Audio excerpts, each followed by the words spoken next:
Buenos días. El día de hoy veremos las ecuaciones fundamentales que atañen a la química de superficie, las cuales se estarán utilizando en el resto del semestre. Continuamos. El primer concepto a estudiar es el conocido como ángulo de humectación. Para esto, primero observaremos en la parte superior de esta diapositiva cuatro situaciones diferentes. Vamos a imaginar que ponemos una gota de agua, la cual está sobre una superficie. Esta superficie pudiera ser repelente al agua o pudiera ser favorable al agua. El caso A, vemos que la gota de agua está bastante bien formada. Esto lo debemos de interpretar como una baja asociación del agua con la superficie sólida que está debajo de esta gota de agua. Este caso llamamos que la superficie es una superficie hidrofóbica, la cual es repelente al agua. También pudiéramos decir que las fuerzas cohesivas intermoleculares del agua son superiores a las fuerzas adhesivas del agua con la superficie sólida. Por lo tanto, tenemos un cierto grado de repelencia y tenemos que la gota se humecta o se distribuye muy poco sobre la superficie sólida. Un caso extremo sería el comportamiento de la superficie en este, aquí en el extremo derecho superior de su pantalla. Aquí observamos pues digamos que el agua se ha distribuido uniformemente sobre toda la superficie posible. Eso infiere varias cosas. Una de ellas es que existe un alto grado de asociación del agua con la superficie. Entonces, esta superficie se denomina una superficie hidrofílica, con alto grado de asociación sólido-agua. También decimos que las fuerzas cohesivas intermoleculares del agua son menores a las fuerzas adhesivas del agua con la interfaz, con la fase sólida. Tenemos por lo tanto un alto grado de humectación. El caso S pues puede ser el caso de agua sobre algodón, agua sobre madera. Muy buena asociación, porque recordar que en el caso del algodón tenemos una estructura de tipo carbohidratos en su estructura molecular, por ende tenemos una alta densidad de grupos hidroxilo en los carbohidratos del algodón, lo cual infiere un alto grado de asociación agua-algodón. Por ende, el agua moja el algodón muy eficientemente. Y volviendo al caso A, pues pudiera ser el caso de una gota del agua sobre una superficie, digamos, de teflón, el cual existe un muy bajo grado de atracción de las moléculas del agua con las moléculas del teflón. Por ende, el agua prefiere estar asociado consigo mismo Y el teflón, bueno, pues el teflón seguirá siendo teflón. Y esta pequeña, pues bueno, esta pequeña asociación, bueno, está asociada a las fuerzas gravitacionales, que de cualquier modo el agua tiene peso, bueno, se tiene que apoyar hasta cierto grado con la superficie sólida. Y bien, tendremos que reconocer que existen grados intermedios. El caso C, aquí mostrado, vemos que la gota de agua pues se ha asociado bastante bien sobre la superficie sólida. Existe muy buena humectación. Y el caso B, bueno, pues digamos que se ha parcialmente asociado la gota de agua con la superficie sólida. Entonces podríamos decir que aquí hay un cierto grado de equilibración de las fuerzas cohesivas intermoleculares del agua con las fuerzas adhesivas del agua con la superficie sólida. Bien, para cuantificar esta idea existe el parámetro llamado ángulo de humectación. El ángulo de humectación es el ángulo interno que forma la superficie de un líquido, una gota de líquido, al entrar en contacto con un sólido. Veremos un poquito más de esto en la siguiente diapositiva. Y como hemos mencionado, el ángulo que presenta el ángulo de humectación representa una equilibración entre las fuerzas adhesivas entre el líquido, como vemos en el caso este, las fuerzas adhesivas son superiores a las fuerzas cohesivas del agua, respecto al caso A, donde las fuerzas cohesivas son superiores a las fuerzas adhesivas. Y bueno, pues podemos decir que, bueno, si tenemos este grado de humectación menor a los 90 grados, que sería el caso C, pues debemos de reconocer con buen grado de asociación. Se dice que el agua humecta esa superficie. Vamos a continuar.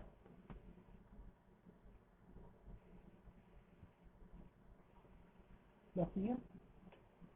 La presente diapositiva muestra cuantitativamente 4 grandes grupos de superficies que podemos encontrar. Y en este caso vamos a asociarlo a gotas de agua. Y bien, como se ha mencionado, el ángulo de humectación hay que reconocerlo como el ángulo interno entre la gota y la superficie sólida. Este es el ángulo de humectación, no es el externo, es el interno. Dentro de la gota con una línea tangencial de la interfase líquido-gas. Entonces, trazamos una línea tangente, trazamos una línea paralela a la superficie sólida y se mide el ángulo de contacto. Cuando este ángulo de contacto es menor a los 10 grados, se dice que tenemos una superficie super hidrofílica. Tenemos muy buena asociación del agua con la superficie sólida. El ángulo de contacto es pequeño, indicando que tenemos una gran humectación. El siguiente caso sería, bueno, si el ángulo es mayor a los 10 grados, pero menor a los 90 grados, el ángulo de humectación, pues se decimos, bueno, se sigue asociando el agua con la superficie. Esta superficie pues, le llamamos hidrofílica. Tiene buena asociación. Cuando el ángulo de humectación, el ángulo interno, es superior al ángulo recto, superior a los 90 grados, pero inferior a una cantidad de 120 grados, se dice que la superficie es hidrofóbica. El grado de asociación, pues digamos, no es muy alto. Hay un cierto grado de repulsión entre el agua y la superficie. Las fuerzas cohesivas del agua empiezan a ser importantes en relación a las fuerzas adhesivas agua, superficie, sólido. Y si ya de plano tenemos que la gota está bien formada, cuyo ángulo de humectación es superior a los 120 grados, en este caso son de los que conocidos superficies hidrofóbicas, donde existe un alto grado repulsivo entre la superficie sólida y la gota de agua. Y por lo tanto, las fuerzas cohesivas del agua hacen que la gota pues trate de tomar una forma esférica lo más posible. Bien, continuamos.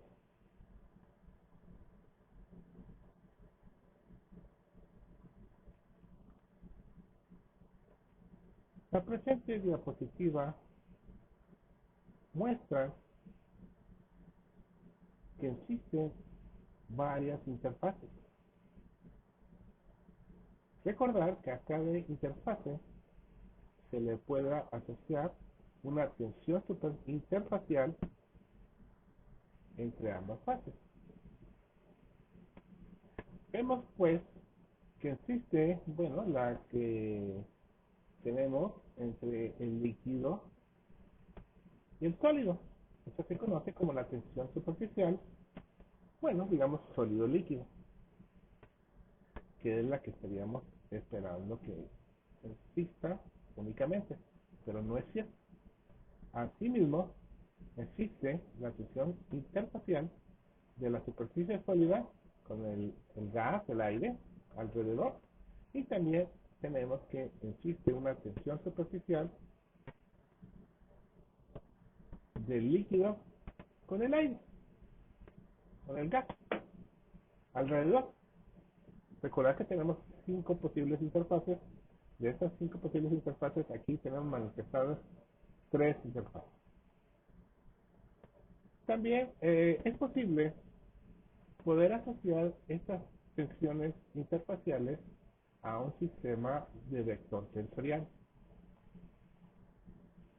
en las cuales tenemos una búsqueda de equilibrio de las tensiones entre las interfaces. Tenemos que el matemático Young, allá del siglo XVIII, propone varias ecuaciones que pueden asociar estos equilibrios hidromecánicos. Entre las varias ecuaciones que propone, vamos a ver esta, que vamos a llamar coloquialmente la ecuación de Young. Young propone que es posible encontrar una correlación del tipo vectorial entre estas tensiones interfaciales y el ángulo de contacto. Y propone que el coseno del ángulo de contacto es igual a la diferencia tensorial o de tensiones interfaciales de la tensión superficial del sólido menos la tensión superficial del líquido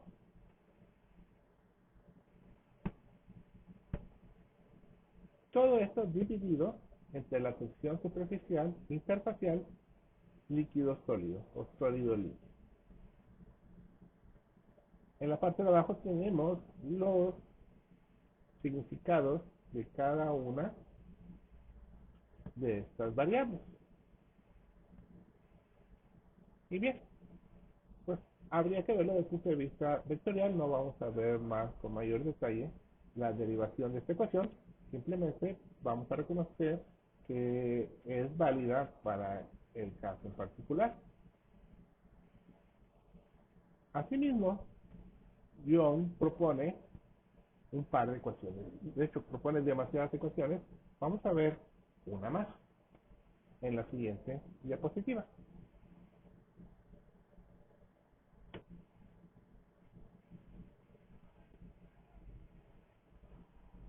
Asimismo, tenemos otra ecuación llamada la ecuación de Young-Dupree, la cual establece una correlación entre el trabajo de adhesión de la gota con la interfase y el ángulo de contacto.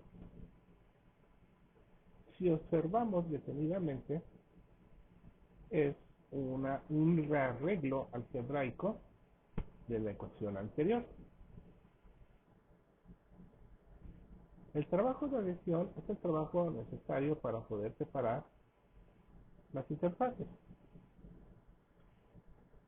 Veamos, si el ángulo de contacto fuera 0 grados, recordar que eso sería una superficie super hidrofílica, muy asociada al agua. Si el coseno de 0 grados es igual a 1, entonces 1 más 1 en esta ecuación me daría 2 multiplicado por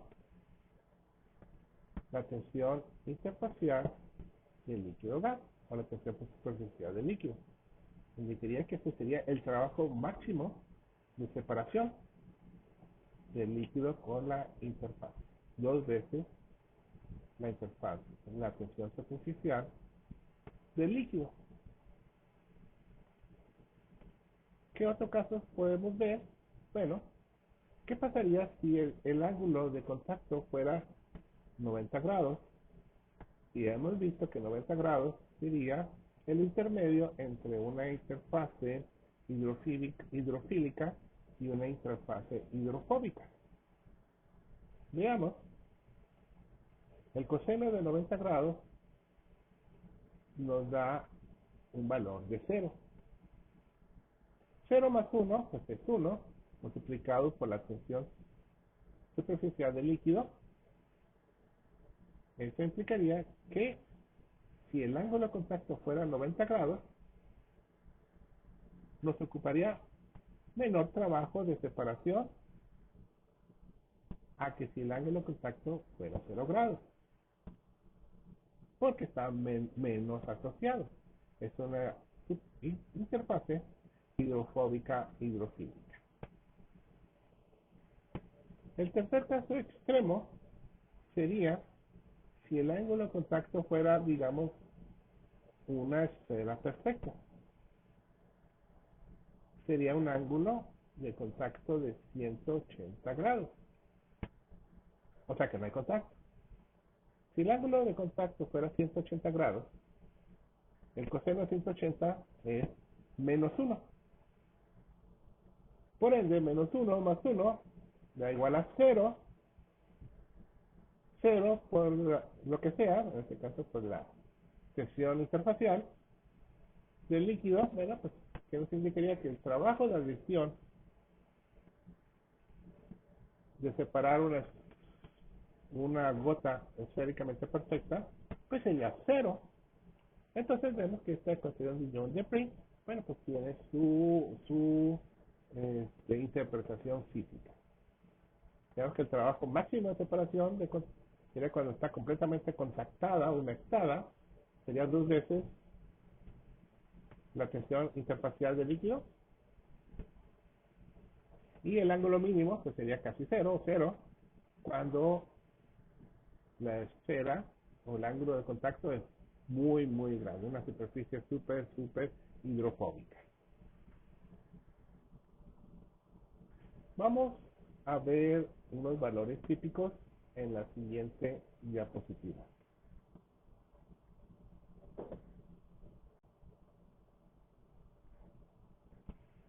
En esta tabla vemos que existe una amplia variedad de tensiones superficiales del líquido, en realidad es la del líquido gas, o de sólido, que en realidad es la tensión interfacial sólido gas o sólido aire.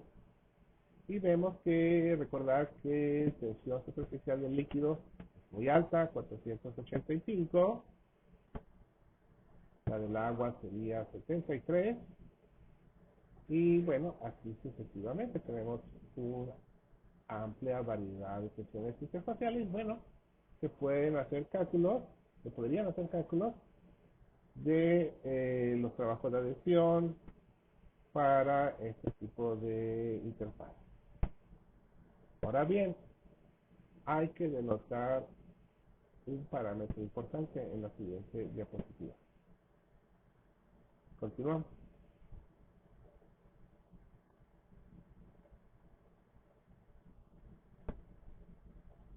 Hasta ahora, las ecuaciones Dillon-Laplace, perdón, Dillon-Dupri, están basadas en fenómenos o en un modelo, digamos, ideal. En este caso, un modelo ideal sería una superficie sólida, perfectamente llana o lisa, lo cual nos daría una superficie matemática y se puede trabajar en ese sentido. Ahora bien, en la vida real tenemos que las superficies no son 100% planas, sino que presentan cierto grado de rugosidad.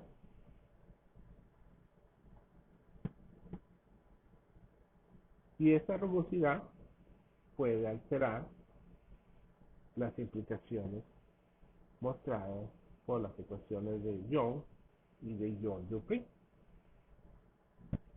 Vemos en los aquí en las representaciones de superficies rugosas, representaciones matemáticas, cómo la rugosidad disminuye la posibilidad de contactar. Pero también pudiera, una vez que si las grietas son suficientemente amplias, el líquido pudiera penetrar en la interfase. Y si vemos el área interfacial o el área de contacto de una superficie rugosa es diferente al área de contacto de una superficie llana. Por ende, la totalidad de las fuerzas cohesivas y la totalidad de las fuerzas adhesivas son diferentes, las reales a las ideales, por la diferencia en área interfacial. Hay mayor área, por lo tanto tenemos podemos tener mayor contacto del sólido con el líquido. También puede ser que los poros sean demasiado pequeños para que las fuerzas cohesivas del agua impidan que el líquido pueda penetrar a través de esos poros pequeños. Y pues bien, son cuestiones que debo de tomar en cuenta al momento de realizar los cálculos de la ecuación de Young y Dupri. Continuamos.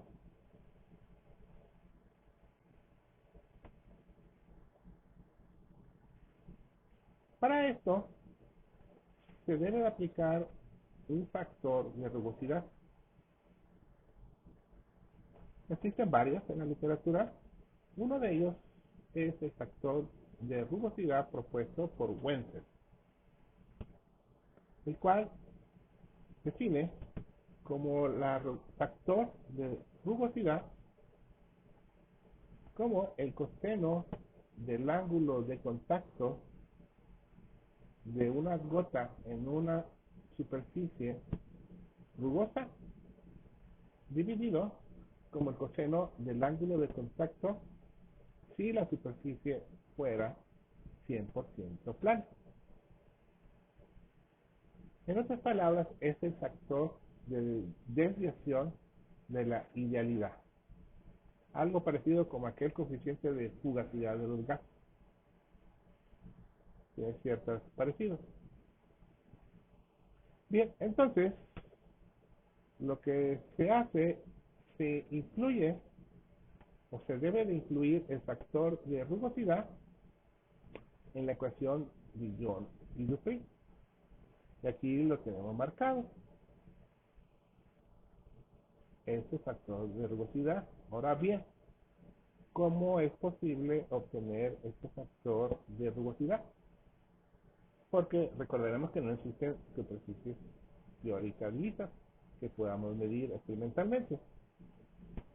Para eso se recurre a otras metodologías. Metodología de observación más directa de la rugosidad. Existen varios modos.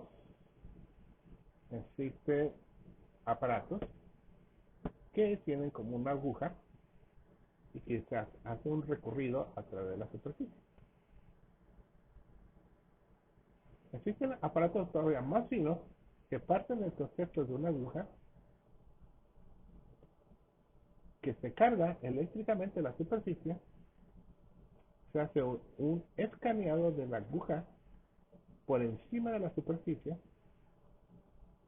y se va midiendo, digamos, la diferencia de contacto eléctrico entre la superficie y la aguja. Es a grosso modo el principio básico de lo que se conoce como microscopía de fuerza atómica, que es una metodología avanzada para el análisis de superficies. De tal suerte que de estos escaneados es posible obtener una medición cuasi directa de las crestas y valles que tiene una superficie. Aquí vemos en este gráfico, tenemos un gráfico de la altura media de la superficie en un barrido de 2000 nanómetros, aprox 2 micras, o sea, muy pequeñas áreas. Y en esto, matemáticamente se obtiene un promedio de la suma de las crestas y los valles de este mapeo interfacial de altura de esta superficie aquí mostrada, y se obtiene un parámetro que se conoce como el parámetro cuadrático medio de rugosidad, que es la desviación de la rugosidad igual a 0. Por lo tanto, tenemos la rugosidad cuadrática media, o el promedio, digamos, cuadrático medio, en este caso en particular de 2 nanómetros. Se dice que, bueno, este factor sería el factor a tomar en cuenta. Y pues bueno, ya más detalles implicaría, bueno, adentrarse en las metodologías. Aquí en este curso estamos observando de manera general las ecuaciones básicas el día de hoy que atañen a la formación de gotas, a su contacto con la interfase y a las desviaciones de los ángulos de contacto producto de la rugosidad de las interfaces. Proseguimos.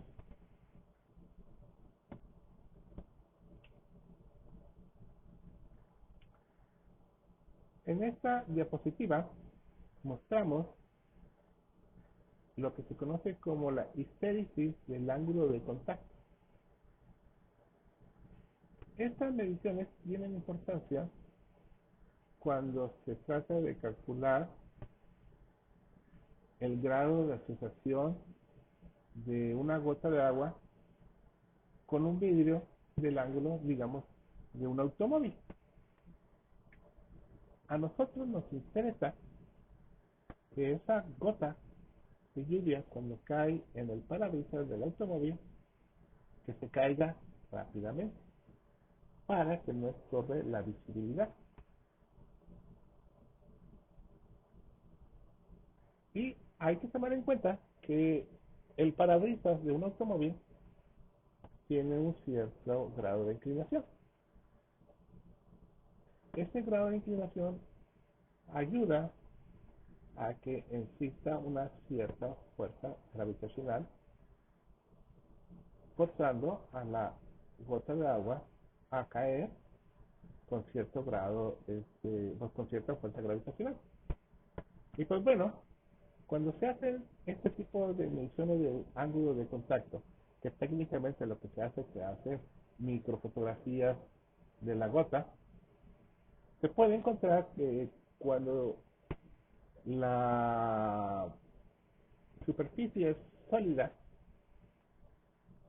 no está completamente plana, sino que está a un cierto ángulo de contacto, pues vamos a tener que observar, aquí lo estamos viendo, que existen diferencias entre los ángulos de contacto, producto de esa inclinación, lo cual tiene que ver con los parabrisas de los automóviles de una manera práctica. Y bien, entonces, ¿por qué se denota eso? Porque si nosotros tomamos la fotografía y vamos a observar que tenemos dos ángulos de contacto, entonces, ¿cuál es el correcto? Pues en realidad lo que necesitamos sacar es un poquito de diferencia la histéresis del ángulo de contacto. Y eso es producto también del ángulo en que se encuentra la superficie plana. Y pues bueno, a medida que se incrementa este histéresis o esta diferencia de ángulo de contacto, eso es una indicación que la gota viaja más rápidamente, lo cual es favorable en los parabrisas del coche. Muy bien, vamos a continuar con una nueva ecuación, y una ecuación de alta importancia.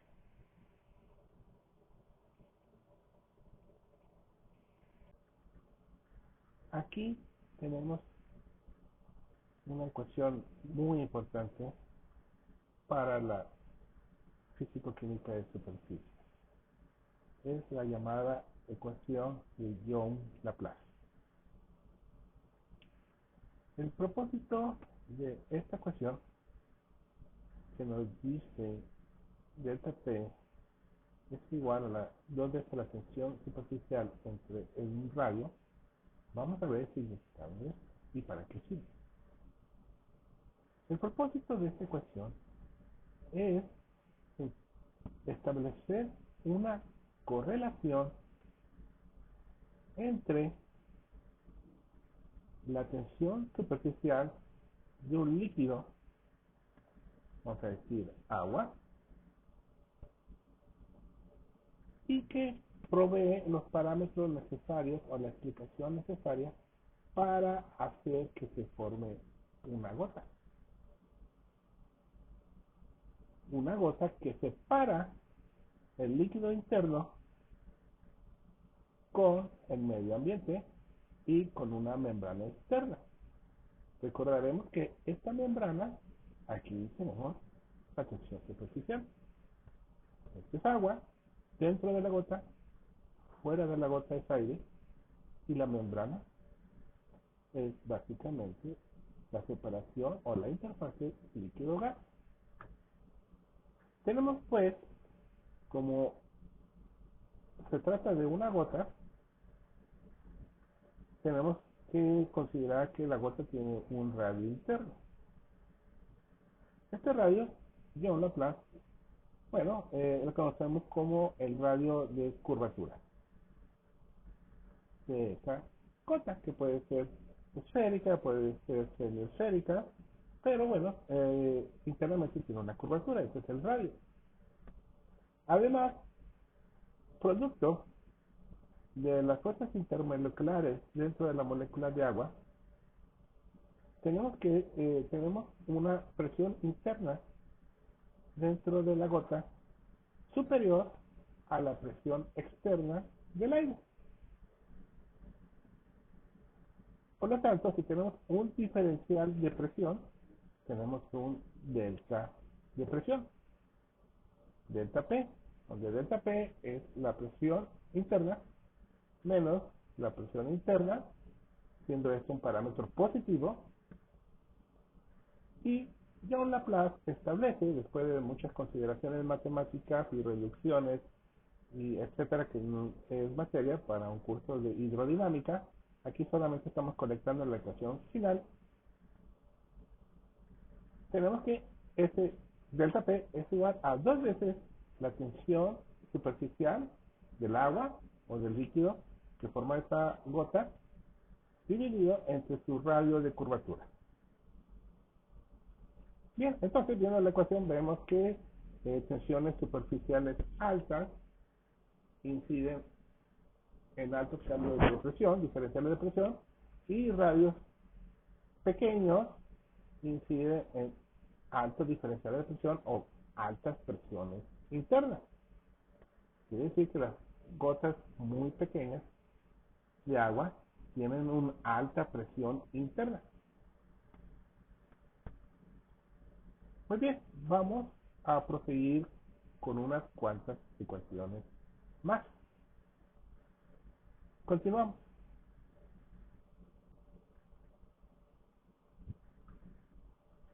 Bien, la presente ecuación de Kelvin nace ante la pregunta de cuál es el tamaño de una gota, o sea, vamos a decir de agua, necesario para incidir en el proceso de condensación. Y para eso Kelvin propone la siguiente ecuación. Tenemos el logaritmo natural de la presión de vapor de una gota dividido entre la presión del vapor saturado estándar, que es diferente. Ya vimos que podemos tener un litro de agua y tiene su presión de vapor.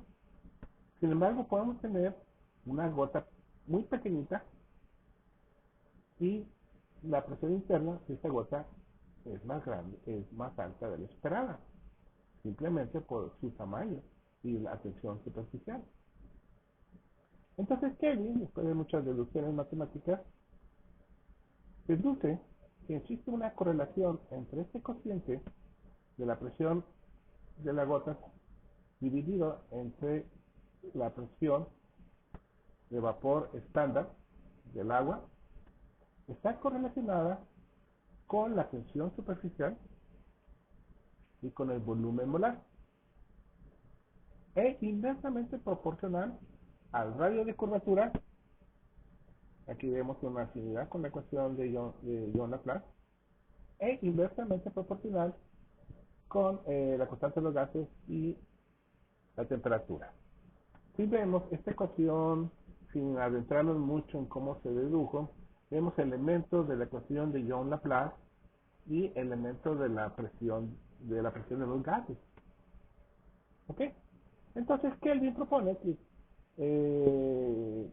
con esta ecuación es posible predecir los tamaños de las gotas para que puedan ser el tamaño suficiente para poderse juntar, o cuál es ser, llámese entrar al proceso de pasar de gotitas que están ahí flotando hacia gotas más grandes y iniciar el proceso de condensación, más propiamente dicho. Entonces Kelvin propone que si el radio de la presión de la gota es superior a la, sí, perdón, si la presión interna de la gota es superior a la presión de saturación, tendremos que este logaritmo sería de un número positivo, mayor que 1. Entonces, eso significaría que la curvatura es convexa, tenemos una gota y la gota está ahí estable. Tenemos una nube conformada de un montón de microgotas de un tamaño muy pequeño, flotando. No tienen el tamaño suficiente para condensar. En cambio, si la presión interna es más pequeña, eso implica entonces que vamos a incidir en la condensación en el tamaño de radio crítico para lograr la condensación. O sea, este sería ya el logaritmo de un número menor que 1, lo cual, bueno, pues es incongruente, sabemos. Da números negativos y esta cosa ya cambia de curvatura. Esta ya no es una gota, es una gota de curvatura negativa, lo cual no tiene sentido matemático de que esto se empieza a ser convexo y en términos físico-químicos decimos que la gota condensa.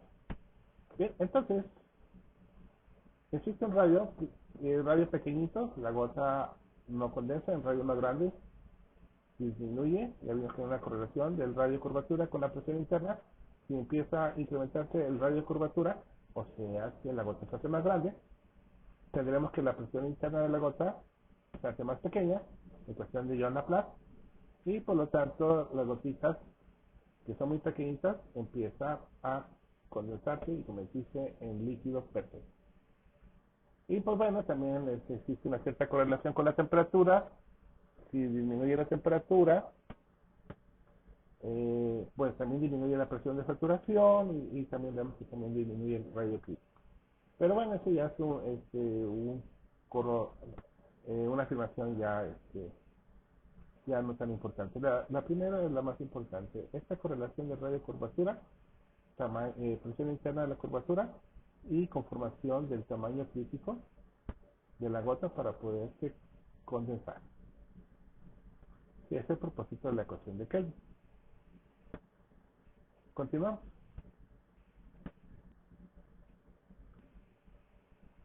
La ecuación de Kelvin tiene muchas aplicaciones.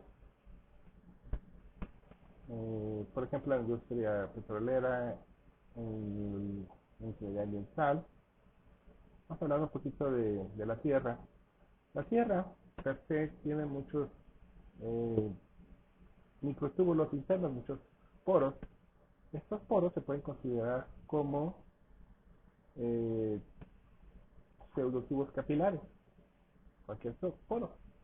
Entonces, existe un concepto llamado condensación capilar. ¿Ok? Y un capilar es un tubo hueco por dentro, cual tiene una longitud muy superior al radio interno. Tenemos radio de curvatura potencialmente pequeño. Y bien, es posible incidir en mejorar la condensación del agua en este tipo de situaciones, aplicaciones.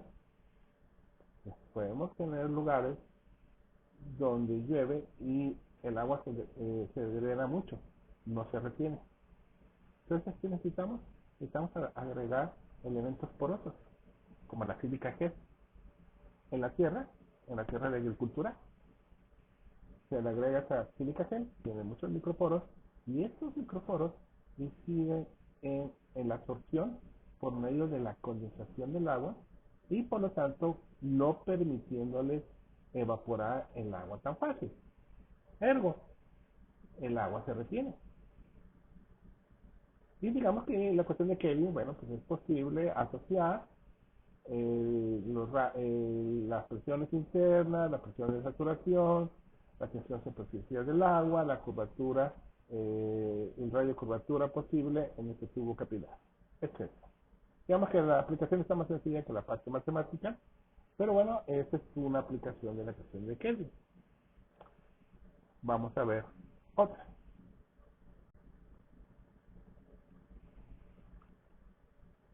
Continuando con la ecuación de Kelvin y aplicada para el caso del agua, es posible obtener esta expresión para, solo bueno, ya los datos del agua, logaritmos de la presión interna de saturación del agua dividido entre la presión de vapor de saturación del agua normalizada, la que encontramos en tablas termodinámicos, es igual a 1.08 por 10 a menos 7 centímetros dividido entre el radio de curvatura de la gota. Y bien, cuando hacemos cálculos, encontramos que si el radio de curvatura es de una micra, o 10 a la menos 6 metros, estamos muy cercanos del valor de equilibración de presión interna entre la presión de saturación estándar. ¿Qué quiere decir esto? Quiere decir que cuando la gota alcanza tamaño de una micra, pues realmente es cuando realmente empieza a condensar. Necesitamos gotas grandes para que esto ocurra en la condensación. Si estamos hablando de agua pura, vamos a encontrar que si tenemos tamaños de gota mucho más pequeños, podemos incidir en incrementos notables de la presión interna de esa gota. Y bien, ¿qué esto implica? Implica que es posible al vapor de agua incrementar su presión hasta 2.84 sin incidir en el proceso de condensación. Y esto daría pie a la formación de vapor saturado, es un término común, en el cual tenemos un exceso de presión, de un exceso de vapor de agua. Y aquí hay que notar el hecho que se mencionó, que estamos hablando de gotas de agua pura. ¿Qué implicación tiene esto? Veremos en la siguiente diapositiva. Como ya vimos que la ecuación de Kelvin predice que partículas pequeñas de agua no condensan. Entonces, ¿cómo es que sucede la condensación o la lluvia? Bueno, sucede mucho gracias a las partículas de polvo, las partículas de hollín. Todas estas partículas que se encuentran suspendidas en el aire tienen la capacidad de actuar como núcleos de condensación, porque tienen tamaños, inciden en los tamaños de partículas, inciden en poder capturar esas micropartículas de agua y pueden actuar como una semilla de crecimiento para las moléculas del agua. Y entonces, bueno, para incidir en estas condensaciones es muy favorable tener estos elementos en el medio ambiente. Continuamos. Bueno, entonces ya vimos la necesidad de que el agua, para poderse condensar, el agua ambiental que está en las nubes, para poderse condensar y producir lluvia, pues es muy necesario que se encuentre con núcleos de condensación, que puede ser partículas microscópicas de cloruro de sodio provenientes del mar, humo, como hemos platicado, polvo, etcétera. Entonces, todas estas micropartículas actúan como núcleos, incidiendo en la coalescencia de las microgotas de agua y darles oportunidad para que puedan crecer. Y pues bueno, eso incidiría ya en la formación, en el crecimiento de las gotas hasta alcanzar el tamaño de gota, inclusive hasta la gota ya tal como la vemos, que cae, puede ser hasta de 2 milímetros, gotas bastante grandes. Y todo eso da a pie a lo que se llama nucleación y crecimiento. Veremos un poco más de esto.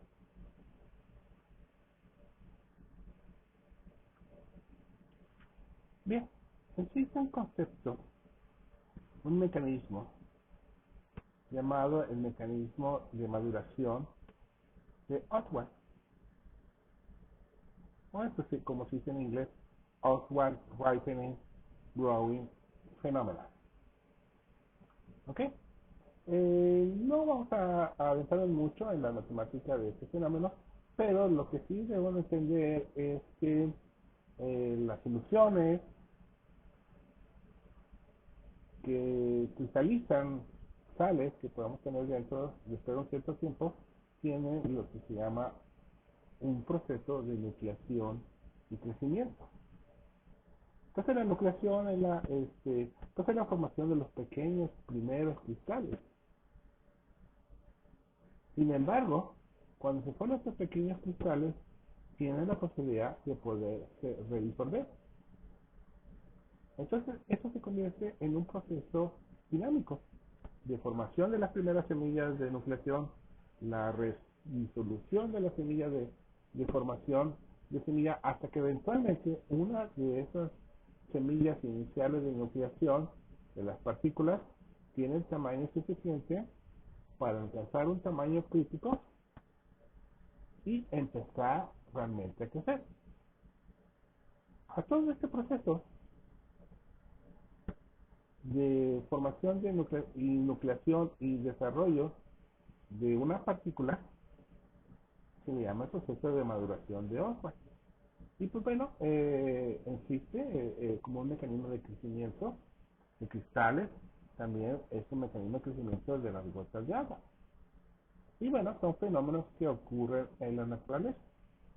Y pues bueno, se puede adoptar ciertos razonamiento matemático, no lo haremos, pero sí aquí hay unas ecuaciones que si se fijan la forma de esta ecuación, pues también está asociada, muy parecida a la ecuación de Kelvin, donde hemos sustituido la presión de vapor entre la presión de vapor saturada por los términos de tamaño crítico de la semilla y el tamaño de la semilla dividido entre el tamaño crítico de la semilla. Entonces, cuando se alcanza el radio de curvatura de ese tamaño crítico de la semilla, alcanza el tamaño suficiente para crecer. Entonces, se fijan, fenomenología de crecimiento, nacimiento y crecimiento de cristales o de gotitas, son procesos similares. Y ambos están modelados con la ecuación de Kelvin. Y ahí su importancia. La ecuación de John Laplace y la ecuación de Kelvin para la explicación de las presiones internas de las gotas y del crecimiento de estas gotas, hasta poder formar gotas grandes de condensación o hasta formar cristales de crecimiento en una solución. Bien, esta sería como la primera parte del capítulo de ecuaciones, capítulo 4 de su texto. Vamos a ver la segunda parte de ecuaciones de este capítulo, y lo cual está asociado a otros fenómenos que estaremos estudiando, que es el fenómeno de absorción. Proseguimos. En relación a los fenómenos de absorción físico-química, se estudian inicialmente a través de la termodinámica de Gibbs.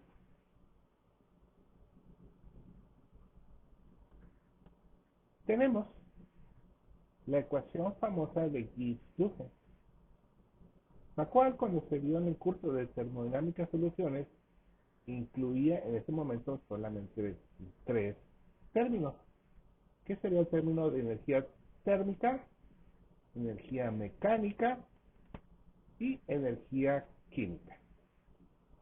Y la ecuación de Gibbs-Duhem nos decía que, bueno, todo esto suma y da igual a cero. Existe una equilibración de energía, lo que nos quiere decir la ecuación de Gibbs-Duhem.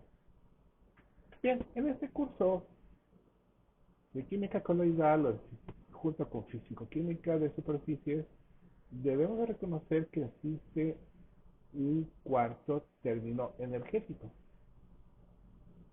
llamada energía superficial, que tiene que ver con la formación de nueva superficie. Con el incremento de la superficie se incrementa la energía superficial. El término es aquí está indicado. El A es el área de la superficie multiplicado por un pequeño diferencial de la tensión superficial de esa superficie. Cuando hago este término, tengo un término energético, eso da joules, y eso me habla que tengo un cuarto elemento energético que empezaremos a trabajar con el fenómeno de absorción, dado que cuando una partícula, vamos a decir un colorante, se absorbe en una tela, este colorante, que es una partícula inorgánica o orgánica, se adhiere en la superficie de esa tela, vamos a decir una tela de algodón. ¿Qué hace? Bueno, se adhiere por un fenómeno físico-químico y incrementa el área superficial inicial, porque tenemos un elemento extra. De aquí que es necesario, a partir de esta cuestión termodinámica, para incidir en el fenómeno de absorción. Continuamos.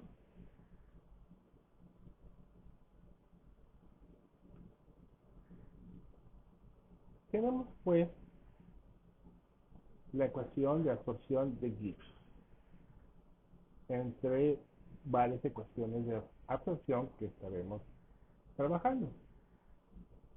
La ecuación de absorción de Gibbs parte de la ecuación de Gibbs-Duhem extendida de los 4 términos que ya platicamos. Y para eso vamos a empezar a ver restricciones a la ecuación 1, las cuales es en procesos isotérmicos de T es igual a 0, y si hablamos de fenómenos superficiales, entonces el volumen es igual a 0. Por lo tanto, la expresión 1 de Gibbs-Duhem extendida se reduce a la expresión 2, donde los términos de temperatura y de volumen-presión se han eliminado, entonces ya no tenemos contribuciones térmicas ni contribuciones mecánicas. Nos queda simplemente una equilibración entre contribuciones superficiales y contribuciones químicas, que sería la expresión 2. Muy bien, vamos a introducir un término nuevo. Este término nuevo se conoce como exceso superficial, marcado por la letra gamma mayúscula, aquí puesta con el puntero. Este exceso superficial, voy a leer, es la concentración de superficie de las especies participantes en un proceso de absorción. ¿Se acordarán que dijimos un colorante que se le pega a una tela? Muy bien, entonces el exceso superficial es el número de moles de esos colorantes dividido entre el área de absorción. Esto conocemos con el término de absorción superficial. Esta es la expresión 3. Tenemos otro concepto nuevo. Este concepto es la presión superficial, marcada por el símbolo pi. Bien, entonces, ¿qué es la presión superficial en fisicoquímica de superficie? Bueno, aquí hay que recordar que el agua tiene su presión superficial, 72 por ahí, 72 puntual. Bien, también sabemos, y ya habrán visto algunos videos, que cuando ponemos un poco de jabón al agua, tenemos una solución jabonosa, la tensión superficial de la solución cae drásticamente en comparación con la tensión superficial del agua. Bien, entonces la expresión 4 nos habla de que tenemos una tensión superficial inicial, vamos a decir la del agua pura, de aquí que le ponemos esta bolita tradicional, cuando hablamos de compuestos o situaciones puras, menos la tensión superficial de la solución, vamos a hablar de la solución jabonosa, tenemos una diferencia de tensiones superficiales. Y bien, se conoce este término de presión superficial como la diferencia de la tensión superficial de un disolvente puro, agua, y de una solución jabonosa. es la expresión 4. Una expresión sencilla matemática. Esta expresión 4 la podemos diferenciar sencillamente, y como la tensión superficial pura se debe considerar como una constante, porque es una propiedad de la materia, por lo tanto me queda la expresión 5. Me dice el diferencial de la presión superficial es igual al menos diferencial de la tensión superficial de la solución, y esta es la expresión 5. Si ahora se combina matemáticamente las expresiones 2, 3 y 5, se obtiene la siguiente expresión, aquí ya marcada en rojo. No vamos a ver la parte algebraica, simplemente la vamos a tomar la expresión final, que me habla que el diferencial de la presión superficial, los pequeños incrementos o decrementos de la tensión superficial, es igual a la sumatoria de las contribuciones individuales de los absorbentes. O sea, hace el gamma o el exceso superficial, y ya vimos que es igual al número de partículas dividido entre el área, multiplicado por su potencial químico. Entonces, bueno, decimos que ese diferencial de la tensión superficial es igual a esas contribuciones individuales de todos los posibles elementos que se absorben. ¿Qué expresiones más tenemos? Bueno, combinando estas ecuaciones también tenemos que existe una correlación que se parece a la ley de los gases livianos. Créanme que se parece. PV igual a nRT, ¿se acuerdan?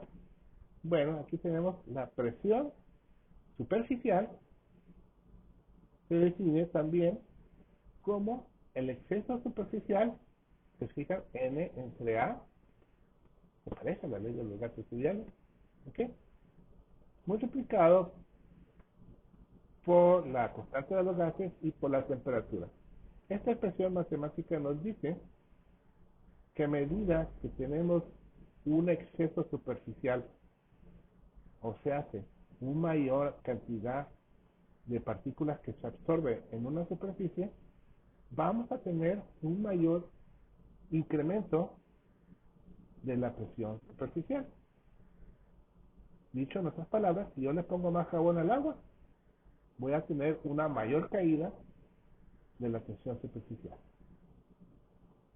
Y esta expresión nos dice exactamente eso. Bien, rearreglando esta expresión, estas expresiones, se llega a esta expresión que está en cuadrito, que es conocida como la expresión de la isoterma de absorción de Gibbs. Vamos a tratar de leerla. Tenemos el exceso superficial, el cual es igual a la tasa de cambio, a la velocidad con que cambia la tensión superficial de mi solución respecto a el cambio en la concentración de las especies que pueden estar en la solución. Y pues bueno, aquí tengo mi elemento térmico. Quiere decir que si yo tengo más o menos concentración, voy a incidir en más o menos cantidad de sustancias que se absorben. Puesto en palabras coloquiales, si yo quiero colorear una tela, necesito aplicar suficiente colorante en la solución. Tengo pues entonces una correlación de la cantidad de material que se puede absorber en función de lo que se absorbe. Si yo quiero que absorba más, necesito ponerlo más en solución. Es básicamente ponerle una ecuación a esa observación de la naturaleza. Vamos a proseguir.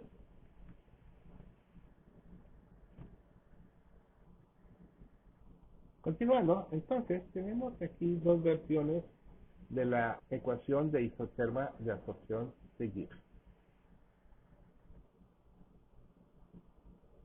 Tenemos ya aquí la tensión superficial en este diferencial. Sabemos que matemáticamente este diferencial lo podemos modificar y me queda una expresión más sencilla de observar, que sería el exceso superficial gamma es proporcional a la concentración de las especies activas absorbibles, dividido entre la temperatura. Entonces ahí tiene una relación con la temperatura inversamente proporcional, que nos dice que si calentamos mucho eso, no necesariamente incide en una mejor absorción. O sea, hace que muchas veces bajas temperaturas favorecen la absorción. ¿Por qué? Porque si tenemos altas temperaturas, las moléculas tienen mayor movilidad, por lo tanto tienen menor probabilidad de absorber y sí de estar más en solución. Y esto está multiplicado de nuevo por la tasa de cambio de la tensión superficial respecto a la concentración. En el laboratorio, lo que se hace, básicamente se mide la tensión superficial. Ya vimos muchos métodos de medición de tensión superficial en su tema práctico 1, respecto a la concentración de una especie que potencialmente se puede absorber. Y bien, si vemos es tensión superficial respecto a concentración, ¿qué sucede? Vemos que la pendiente de cualquiera de estas curvas que vemos, la pendiente es este término. Entonces, este término de gamma en DC es un término experimental, es la pendiente. Aquí lo tenemos, el valor de gamma en DC se obtiene experimentalmente. Bien, ¿qué otra cosa vemos? Pues vemos que podemos tener diferentes tipos de curvas. Curva 1, curva 2, curva 2A. ¿Qué quiere decir estas curvas diferentes? Bueno, quiere decir que diferentes solutos tienen diferente capacidad de absorción y también diferente capacidad de incidir en la tensión superficial. Vamos a explicarlo en la siguiente diapositiva.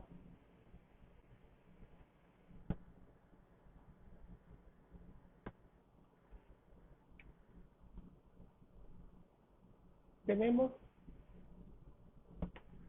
pues una repetición del gráfico anterior, pero en vez de preocuparnos de la ecuación, vamos a preocuparnos del significado de este gráfico clásico de la tensión superficial. Bueno, vamos a ver el punto 3, que es el más fácil de correlacionar, el tipo 3 de solutos, el grupo 3. Pues básicamente son los jabones, los detergentes. ¿Qué quiere decir? Que si yo tengo una tensión superficial del agua que es alta, y le pongo una pequeña cantidad de jabón, pues la tensión superficial del agua cae drásticamente.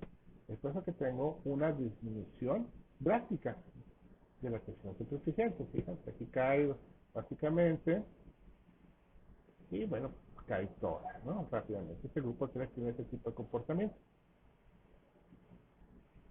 El grupo 1, que se llama electrolitos fuertes, tiene un comportamiento diferente.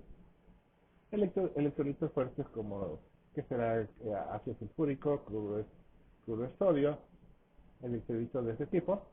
El grupo 1 tiene una incidencia en incrementar la tensión superficial. Sí incrementa no tanto, o sea, aquí está un poquito exagerada la curva verde, la 1, pero sí hay un incremento de la tensión superficial.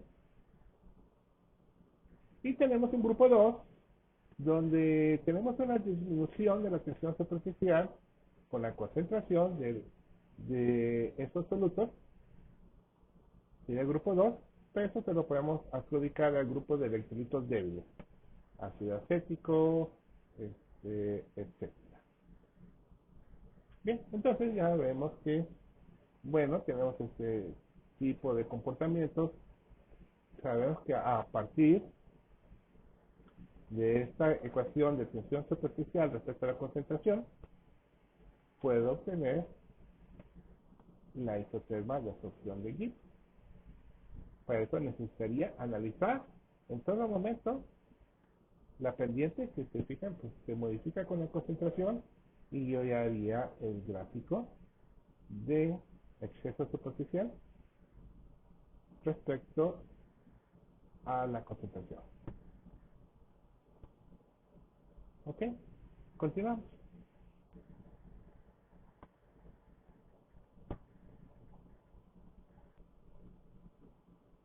Bien, existen varios usos de la isoterma de Gibbs. En el texto viene el ejemplo 4 de un uso de esta expresión para el cálculo del peso molecular de una proteína a partir de datos de presión superficial.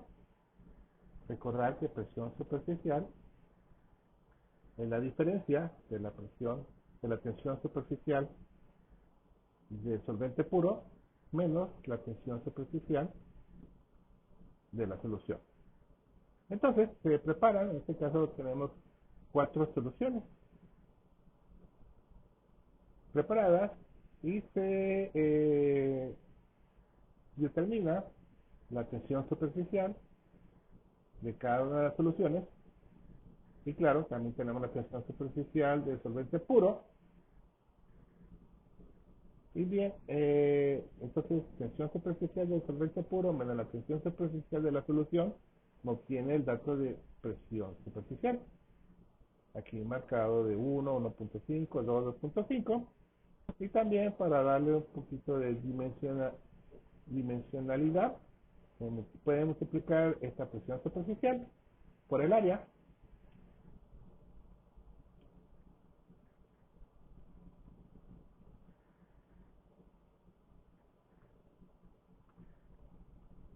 Por el área de absorción de la proteína en la cual se está midiendo la tensión superficial. Y tenemos que la multiplicación del área incide en la absorción, en el grado de absorción. Y también vemos que, bueno, pues aquí ya tenemos la correlación y el dato de presión superficial multiplicado por el área, 1800, 5000, 5620, 6500, etc. Aquí tenemos del lado derecho la expresión modificada que habíamos visto de tensión superficial, la expresión que se parece a la ecuación de los gases ideales. Aquí está modificada ligeramente. Y pues bueno, la idea es poder graficar este parámetro tensión superficial por el área respecto a la tensión superficial para tratar de obtener un valor limitante y poder conocer el peso molecular, que es a lo que queremos llegar. Bien, aquí tenemos algunas notas en rojo que es pues, básicamente para ver la adecuación de unidades, las cuales son correctas.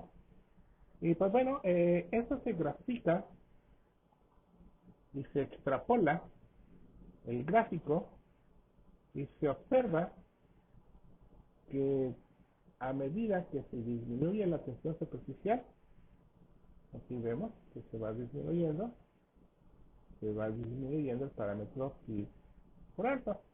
En ese momento vamos a tener que ese parámetro delimitante va a ser igual a la R por la temperatura entre el peso molecular de la proteína, que es el valor que queremos obtener. Entonces se observa, y vamos a ver el gráfico, que el valor limitante de la presión superficial multiplicada por el área es igual a 2.15. Y bueno, eso es igual a R por la temperatura, el peso molecular, se despeja el peso molecular y se hacen los cálculos pertinentes y me da un valor de 1152 gramos sobre mol. Aquí observan que se puse 2.15 milinewton. En el gráfico veremos que se grafica pues con una pequeña diferencia de unidades. Vamos a ver. Y aquí en la parte roja, porque a mí me preocupa esta diferencia de unidades, aquí está el cambio de unidades. Entonces, si teníamos originalmente unidades de metros cuadrados sobre segundo al cuadrado, para el cociente de presión superficial por área, eso está en relación 1 a 1000. Por lo tanto, estos 3800 metros cuadrados sobre segundo menos 2, pues serían 3.8 milinewton por metro sobre miligramos. Entonces, correlación de unidades. Aquí, si no me creen, pueden seguir esta cadena de conversión de unidades aquí puesta en el fondo de esta diapositiva. Vamos a observar el gráfico.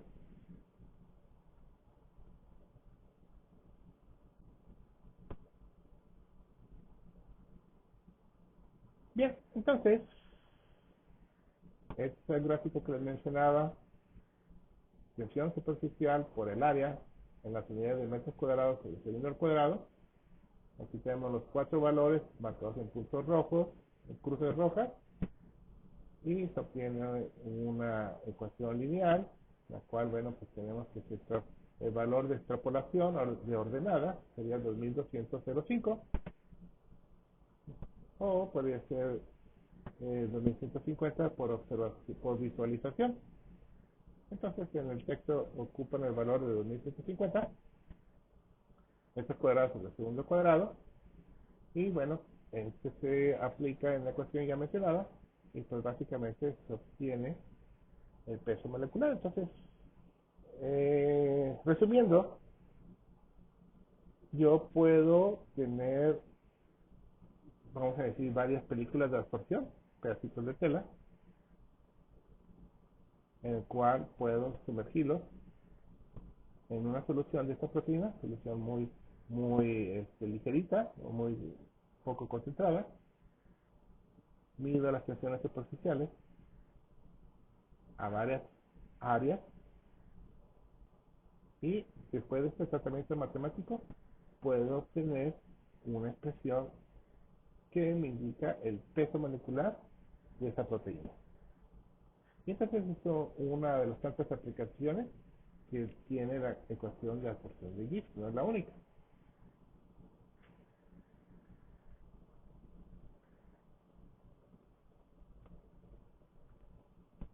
Bien, esto sería lo que vamos a practicar de la ecuación de absorción de Gibbs. Vamos a ver un tercer y último tópico del capítulo. Lo que vamos a ver está asociado con la absorción de moléculas y con la formación del concepto de formación de capas monomoleculares, el cual va a tener un fuerte sabor o una fuerte importancia cuando veamos química coloidal. Bien, ¿qué es una monocapa molecular? Bueno, vamos a empezar en la siguiente situación. Nosotros podemos tener agua. Aquí vamos a tener agua en una bandeja amplia. Bien, entonces hemos explicado que existe, y lo vamos a ver más adelante con mucho detalle, existen compuestos que se llaman surfactantes. Estos surfactantes son químicamente compuestos formados en dos partes, en una molécula. En la misma molécula tiene una cadena alifática larga, 10 a 20 carbonos aprox. Puede ser una cadena, puede ser dos, puede ser tres. lo cual le confiere a esta molécula un carácter hidrofóbico. Asimismo, esta misma molécula surfactante contiene una parte que se conoce como la parte polar, que puede ser un sulfato, un acetato, un hidroxilato, etcétera.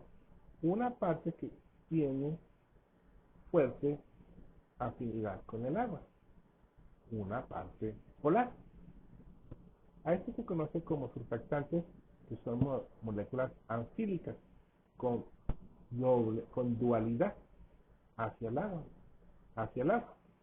Bien, aquí vemos encima del agua una representación tradicional de estas moléculas surfactantes, donde el punto rojo grande es la indicación del grupo polar de ese surfactante, y esta cadenita o esta línea es representación esquemática popular de una cadena linfática. Vemos que los grupos polares, aquí puestos en esta representación, están asociados hacia el agua. Y la parte alquilálica hidrofóbica no lo está. Por lo tanto, si tenemos una bandeja de agua y le ponemos una pizquita de agente surfactante, este agente surfactante se va a esparcer por toda la superficie, en la superficie, porque la parte alquilálica le impide disolver, porque son básicamente son cadenas CH2, H2, H2 de 10, 15 hasta 20 carbonos. Por lo tanto, esa parte le impide a la parte polar poderse disolver. Entonces, se queda en la superficie, formando una monocapa molecular de moléculas surfactantes. A esta situación fue estudiada ampliamente por el científico Langmuir, el cual se interesó por esta situación y encontró, pues propuso la invención de lo que se conoce como la balanza de Langmuir, y más adelante veremos el concepto de isoterma de Langmuir. Langmuir es un personaje muy importante en la fisicoquímica de superficies, e inclusive obtuvo el premio Nobel por su descubrimiento de la fisicoquímica de superficies. Bien, entonces la balanza de Langmuir lo que hace es tratar de encontrar una correlación física hacia esta monocapa molecular. Y su interés fue, entre muchos, para esto. Su interés, en este caso en particular, fue encontrar la fuerza de compresión de estas moléculas surfactantes. Porque, pues básicamente, si tenemos una monocapa molecular, habrá que pensar qué pasa si yo comprimo esas moléculas. ¿Hasta qué punto puedo comprimirlas? ¿Y con qué fuerza esas moléculas impiden su compresión? Y para eso inventó este artefacto llamado la balanza de Langmuir, la cual, bueno, pues como he mencionado, es una bandeja de agua, se le sumerge en una placa. Esta placa tiene un sensor de presión, por lo tanto, esta placa puede medir la fuerza necesaria para introducirse hacia el agua y la fuerza necesaria para poderse salir. Recordarán, algunos de ustedes habrán visto el método de Wilhelming para la medición de tensión superficial. Entonces, estamos bien, estamos en territorio conocido. Aquí tenemos una tensión superficial del agua con la placa de Wilhelming. Y también tengo un elemento movible que puede comprimir o descomprimir esta monocapa molecular. Y así mismo, este es un diagrama esquemático de la balanza de Langmuir. Vamos a ver una fotografía en la siguiente diapositiva.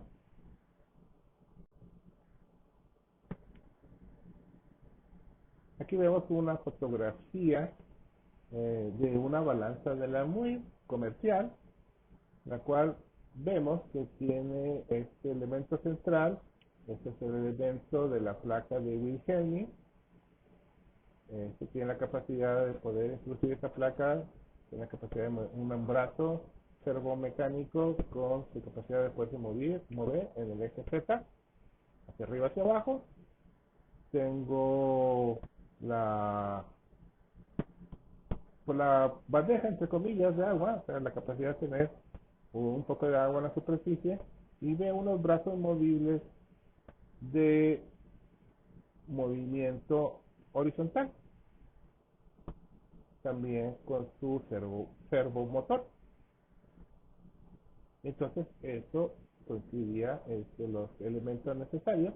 Tengo el agua, tengo mi brazo de Wilhelming y tengo mi brazo mecánico de compresión. Vamos a ver un esquema más. Entonces, de otra manera, más o menos como vimos la primera una, pero donde vemos más propiamente el asunto de la monocapa molecular. Entonces ya vimos que si ponemos una pequeña cantidad de agente surfactante, entonces se va a dispersar por toda la superficie del agua. Como son moléculas voluminosas, de cadena voluminosa, pues tienen cierto grado de repulsión una respecto a la otra. Crean una presión de separación que incide en su separación. Por lo tanto, si nosotros a través del movimiento del brazo A, aquí indicado, vamos a forzar a tener que aplicar una fuerza de compresión para poder comprimir estas moléculas surfactantes. Va a llegar el punto en que las comprimimos tanto que van a incidir en una absorción en la placa de Wilhelming, que tiene la placa de Wilhelming la capacidad de medir esa tensión. De todo esto, lo que nos va a llevar es a la formación de unos gráficos de tensión respecto al tamaño molecular o al espaciado molecular de mis agentes surfactantes. Vamos a ver la siguiente diapositiva.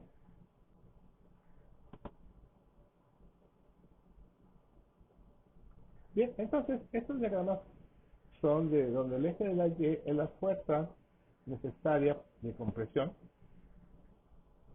y en el eje de las X es la distancia intermolecular de las moléculas. Por extrapolado, o sea, tengo una distancia, vamos a decir, yo pongo tantos moles de moléculas, vamos a decir, no sé, 1 miligramo el cual, de surfactante, el cual lo puedo convertir en moles de ese surfactante. Si yo tengo los moles, milimoles de ese surfactante, yo lo puedo convertir en número de moléculas por el número de Avogadro. ¿Correcto? Si yo tengo ese número de moléculas de número de Avogadro, entonces yo voy a tener también el área de compresión. Entonces, si yo divido el área con que lo estoy comprimiendo entre el número de moléculas, que son muchas, porque el número de Avogadro es muy grande, entonces yo voy a tener el valor estimado del área que puede ocupar esa molécula. Y si observamos, si estamos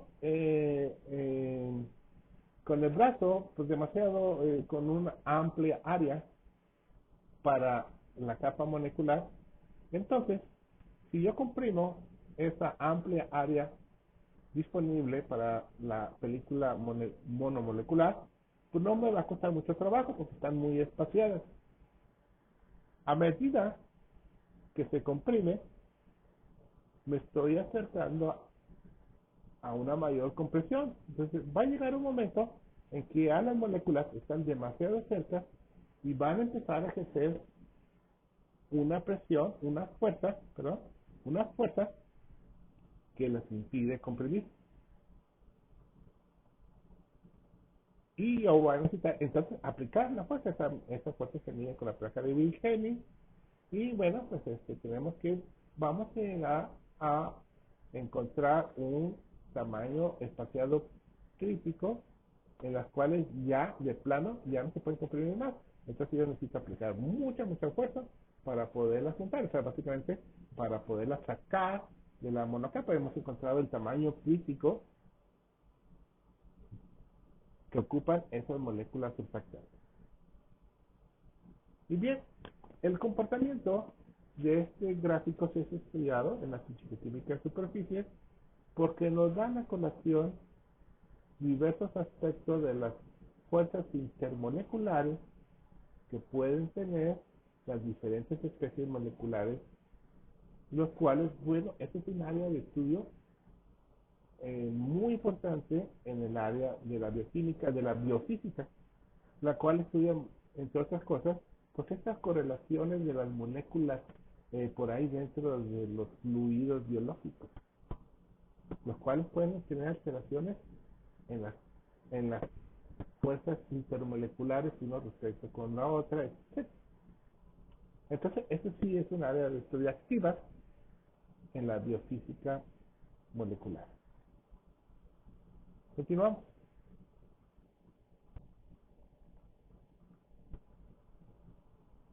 Bueno, se podría que es una diapositiva que se puede, que es un GIF, que básicamente nos habla de cómo se comprime la molécula.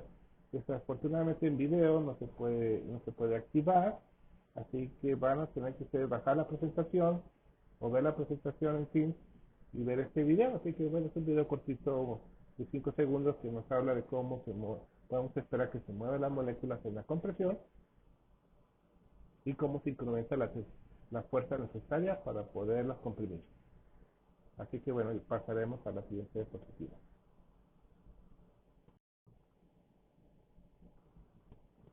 Bien, esta diapositiva habla un poco de la ecuación de presión interfacial, de cómo se puede obtener matemáticamente. No la veremos en mucho detalle. Eh, Sobrepasa un poquito el propósito para el día de hoy, pero sí vamos a ver uno de los elementos.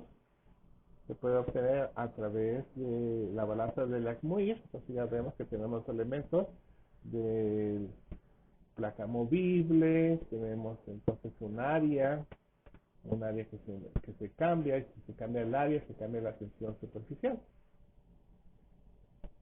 Continuamos. Entonces, la expresión aquí en el recuadro es una expresión que ya la habíamos visto, que nos habla que la presión interfacial, al final de cuentas, es una medida de la variación de la tensión interfacial causada por la presencia de un agente surfactante de una película.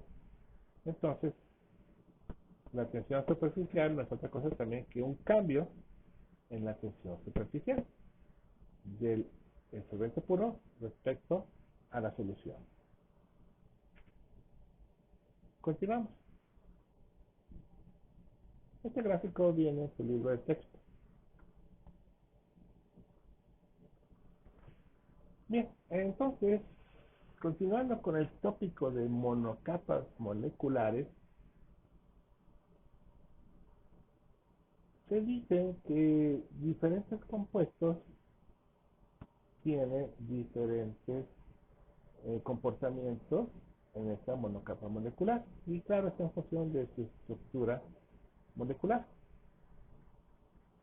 Y en sí mismo se encuentran correlaciones, pseudo correlaciones del comportamiento de esta monocapa con el comportamiento de la materia.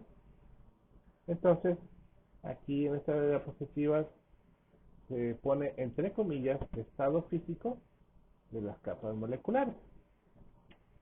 Bien, entonces recordaremos un poco de memoria el comportamiento del gas ideal. Se hacían gráficos de presión contra volumen, en los cuales pues cada vez que usábamos la ley de los gases ideales y teníamos el comportamiento de la ley de Boyle en esos casos, y pues, veíamos que pues teníamos una línea asintótica de presión respecto al volumen. Vamos a ver algo similar en este estado físico de las capas moleculares. Bien, si volvemos a graficar la fuerza, la tensión necesaria para poder comprimir estas capas monomoleculares respecto al tamaño que ocupan estas moléculas, veremos que podemos tener comportamientos cuando tenemos mucho espacio entre esas moléculas en la capa monomolecular del comportamiento tipo A. Comportamiento tipo A lo vamos a encontrar cuando tenemos gran espacio molecular, tienen amplio espacio estas moléculas para poderse acomodar en la monocapa molecular, en la película monomolecular. El grado de interacción per se es bajo y por lo tanto es posible comprimir con relativa facilidad estas moléculas cuando estamos en el pseudoestado A. Este pseudoestado A se le conoce como estado físico tipo, entre comillas, gaseoso de las películas monomoleculares, en el sentido de que tienen que estar muy espaciadas, como lo sabemos ocurre en el estado gaseoso. A medida que vamos comprimiendo, vamos reduciendo el espacio disponible a esas moléculas surfactantes monomoleculares. Esa sería la situación del estado B. Ya tienen menos espacio, por lo tanto empezamos a tener interacciones moleculares repulsivas de los grupos alifáticos principalmente.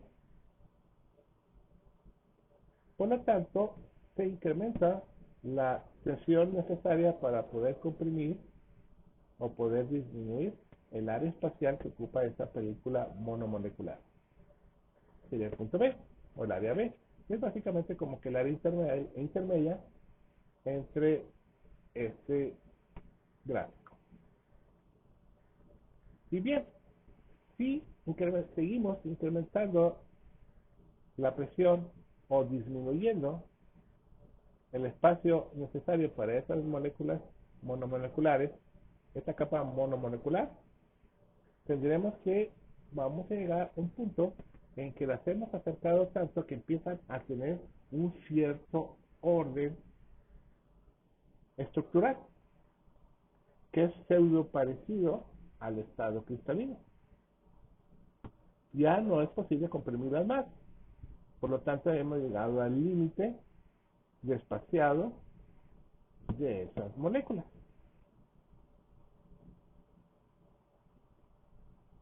Vamos a ver ejemplos de esos pseudoestados físicos de las capas monomoleculares.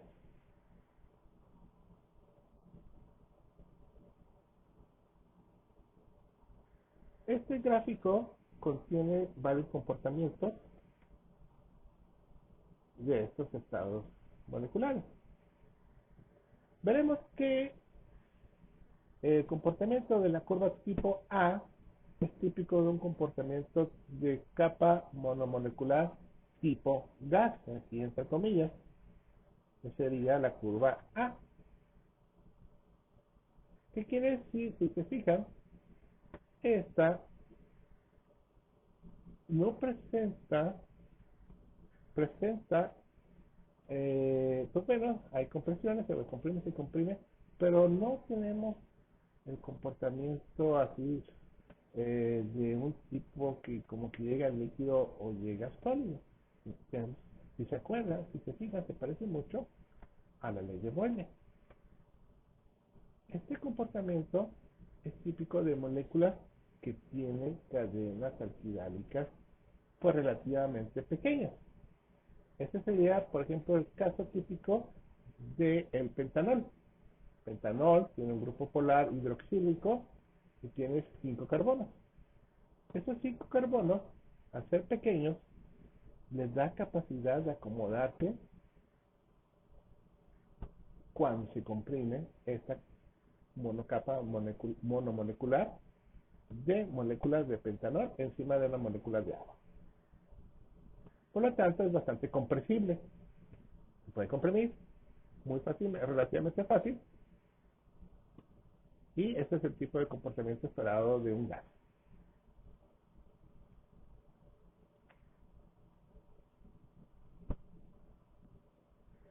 Y bien, esto más o menos ya lo hicimos. Esto sería, así como que se me chispoteó y debería haberla visto antes, pero bueno, vamos a verla. Este es un intermedio.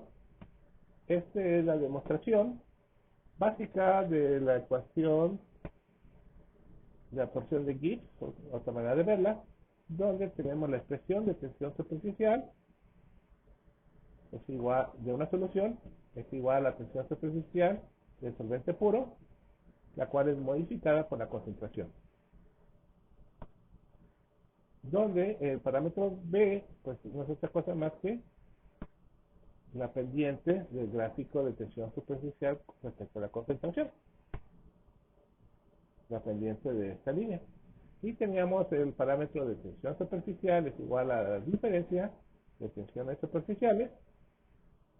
Por lo tanto, si arreglamos la expresión anterior y si las combinamos, ambas expresiones, llegamos a la expresión de abajo de tensión superficial es igual a menos BC, concentración, si aplicamos el término que habíamos puesto de derivativo, la pendiente, y de aquí, pues, si recordamos, tensión superficial, habíamos dicho que era igual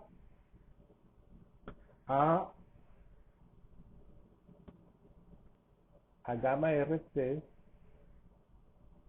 de la ecuación de absorción de Gibbs. Aquí la tenemos aquí marcada, la ecuación de absorción de Gibbs. Si combinamos ambas expresiones, tendremos la siguiente expresión. Tenemos el parámetro gamma, que es el exceso superficial. Recordaremos el número de moléculas absorbidas dividido entre el área superficial. Y pues bien, esta expresión matemática que surge de la combinación de las dos ecuaciones anteriores, pues es otra cosa que dividido. Esta gamma que va a ser igual a la tensión superficial entre RT.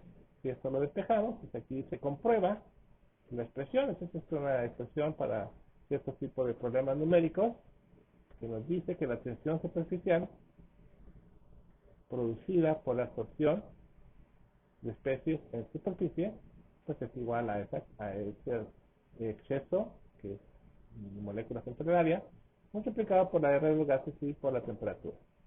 Y bueno, pues es una ley análoga de las leyes de los gases. Vamos a ver un gráfico. En este gráfico extraído del artículo en Fronteras de Ciencias de las Plantas del 2014, donde se hace un estudio de las isotermas de compresión, estamos ahorita viendo, para monocapas del compuesto surfactante pirofosfato de diacilglicerol. A un cierto pH se observa la presión lateral como una función del área medida molecular para las monocapas del surfactante. Y bueno, es parte de los estudios que se pueden hacer en laboratorio y esto nos ayuda a entender las interrelaciones de estos compuestos con las especies celulares. Habría que remitirse a este artículo aquí marcado para ver detalles más específicos del aparato de medición y pues, bueno, ya la aplicación última de este estudio. Esto es un paréntesis, vamos a continuar con las monocapas moleculares. Ya estamos en la recta final. Tenemos de nuevo en este estudio de las fuerzas de compresión en las monocapas monomoleculares respecto al área de compresión, y vemos que existen curvas como del tipo B y del tipo C. Y bien, estas curvas intermedias nos dicen que cuando tienen mucho espacio, bueno, pues se pueden acomodar, pero a medida que yo los voy acercando, empiezo a tener que aplicar desviaciones y a tener que incrementar las fuerzas de una manera abrupta, relativamente abrupta. Este tipo de comportamiento es típico de estos compuestos líquidos que tienen, vamos a ver un ejemplo, que tienen moléculas más grandes, como el tipo de hidroácidos, aminoalcoholes, amidas, etc. Continuamos, ya para terminar. Entonces, este tipo, como he mencionado, del tipo de pseudolíquido, son para hidroácidos, aminoalcoholes, amidas, etc. Y esto es para la curva del tipo B del gráfico anterior. Pero habíamos visto que había dos tipos de comportamiento tipo líquido. Uno, el tipo B, que era muy cercano al gaseoso, pero también tenemos un tipo C, que es más cercano al pseudocomportamiento sólido. Veamos. Este sería el comportamiento de la curva C, típico de un comportamiento líquido condensado, entre comillas. Bien, entonces este comportamiento de surfactantes de cadena alquilálica más grandes, como el alcohol cetílico, los cuales, bueno, eh, en, cuando tienen áreas suficientes se pueden acomodar, pero llega un momento en que ya de plano necesita aplicar mucha fuerza para poderlos comprimir. Y ese sería el comportamiento del líquido condensado. Ya nomás nos faltaría ver el comportamiento del tipo de IE, que es más del tipo pseudo sólido. Y estas son películas de baja compresibilidad tipo sólido. Veamos que a baja, cuando tienen mucho espacio, no les pasa nada, no se pueden comprimir, pero llega un momento en que ya no los pueden comprimir más. Esos son comportamientos típicos con cadenas antidiálicas más grandes todavía, y los cuales, bueno, pues tienen ciertos reacomodos, se reacomodan con cierto grado de estabilidad, pero llega un momento en que ya están demasiado cerca y entonces realmente ya no las puedo comprimir. Este es el comportamiento del tipo E, tipo D. Y aquí lo vemos en letra roja: ácido esteárico, ácido palmítico, tienen este tipo de comportamiento. ¿Dónde más podemos ver este tipo de estudios? Vamos a ver uno o dos diapositivas más. Este es un extracto del artículo, aquí está la referencia, de la revista Coloides y Superficies del 2020, de hecho reciente. Y este es un estudio de investigación de surfactantes, investigación fundamental de este surfactante fosfatado. Vemos que habíamos dicho que un surfactante tiene su grupo polar, en este caso es el fosfato, el cual se estuvo estudiando su interacción con diversos tipos de iones, en este caso el ion estroncio, el ion sodio, para esta otra situación.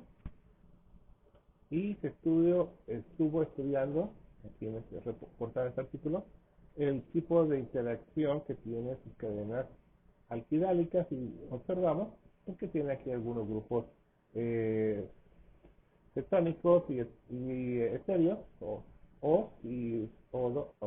doble enlace O tipo acetatos, estereatos, aquí indicados. Entonces estas cadenas tienen interacciones en un estudio de la balanza de Lacmuir y vemos que, por menos, aquí el grupo con eh, sodio pues no tiene tanta interacción. Entonces el surfactante en presencia o sin presencia de sodio pues no se ve muy afectado. Es un comportamiento, si se fijan, pues del tipo pues como que líquido condensado, y de momento no le pasa nada, lo puedes comprimir, pero hay momentos que ya necesita mayor grado de compresión. Y vemos que ese comportamiento se ve afectado sí con la presencia de estroncio, donde empieza a ver que es un comportamiento que, bueno, pues más hacia la derecha, indicando que necesitamos, pues empieza a parecerse un poquito más hacia un comportamiento de tipo gaseoso. Y pues vemos que ese estroncio pues, se puede interactuar con dos moléculas, con cadenas dos moléculas de surfactantes, a excepción del sodio, que solamente se puede asociar con una cadena de surfactantes. Entonces empieza a tener interacciones con el grado de complejidad del proceso de compresión, porque tengo ya dos moléculas asociadas. Y bueno, habría que remitirse al artículo en particular para ver los pormenores de este estudio. Veamos un último ejemplo de aplicación del concepto de capas monomoleculares y sus pseudoestados físicos, y con esto terminamos la clase de hoy. Este otro ejemplo está extraído de la revista Lacmuir. Recuerda que les había mencionado que Lacmuir era muy importante en la físico-química de superficie. Pues bueno, hay una revista con su nombre, que trata de estudios físico-químicos de superficie. En este estudio se reporta membranas biológicas artificiales y se ven los efectos de lípidos que se pueden encontrar en serum biológicos. Entonces se fijan, bueno, pues un estudio de cómo se pueden correlacionar las estructuras alquidálicas de manera diferente. Este es un estudio del colesterol y de este otro compuesto. Son varios tipos de compuestos en varias proporciones y son las proporciones 1:1. Y entonces, pues la finalidad que se observa, el comportamiento es completamente diferente dado el grupo que se está estudiando. Entonces también, igual de nuevo, los pormenores del estudio habría que remitirse a la literatura original. Aquí mi intención fue mostrarles que este tipo de estudios pues son utilizados actualmente en investigaciones para, por ejemplo, aquí estamos viendo, para la creación de una membrana artificial, una membrana biológica, y para ver su grado de interacción con moléculas biológicas, que son bastante complejas. Aquí vemos un ejemplo de estas moléculas biológicas, entonces cómo interactúan. O sea, no se puede poner aquí una membrana artificial tan fácil. Tiene que tener mucho estudio de compatibilidad. Bien, chicos, entonces esto abarca a grosso modo una serie de ecuaciones amplias de la John Laplace, Kelvin, isoterma de Gibbs principalmente, y algunas pocas aplicaciones. En las semanas por venir estaremos viendo ya un mayor uso de estas ecuaciones fundamentales. Y bien, no me queda otra más que agradecerte sin atención. Yo sé que fue difícil la clase de hoy porque contuvo muchas ecuaciones, pero bueno, no, lo importante es saber que existe y en su momento ver en qué momento las podemos aplicar. Eso es lo que vamos a ver en la semana por ver. Así que chicos, tengan un muy buen día el día de hoy. Hasta luego.